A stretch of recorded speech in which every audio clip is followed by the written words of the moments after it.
kanyahoan jasa boh tatangga boh babaturan ulah kakak tatangga ka babaturan diri urang heula kitu pisan diri urang pernah janji baheula Gusti pedagang blok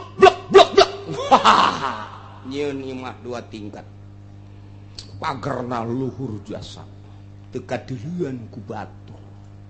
mobil salin ganti pakaian burulang bereleng luar biasa dahar sakumaha kahayang nyana luar biasa maju usahana blek melian tanah gere gering jual tanah nu itu gere gering terus keneh bae mobil jual tinggal imah doang jual imah ge ya aya istilah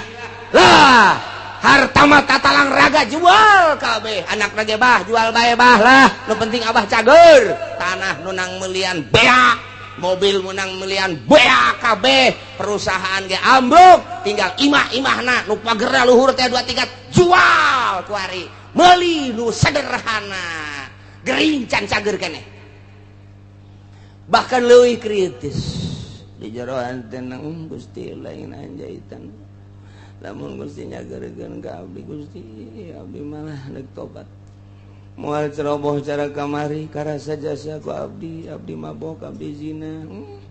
abong-abong loba ka fakir miskin ka yatim abdi teh henteu ngalingseuh tatangga abdi ge geus sebodo konon ka abdi bongan abdi mah neuk tobat Gusti andai kata ku Gusti abdi dicageurkeun aju Gusti ngangkatkeun deui kana perusahaan abdi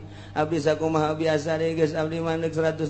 derajat hirup abdi teh deuk ibadah ka Gusti abdi rek peduli kana zakat rek peduli ka fakir miskin ka yatim piatu tatangga abdi ku abdi lah hendek disumbang bae geus abdi mah hayang geus kitu bae Gusti cageurkeun Gusti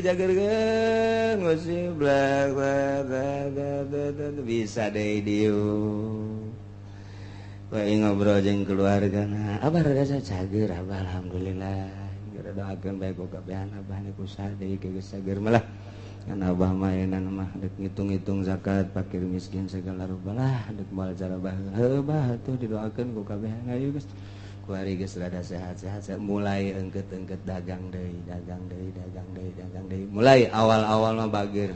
hitung Gusti zakatna sabaraha can loba ieu pantong mah hitung zakatna sok tatangga bagikeun rapi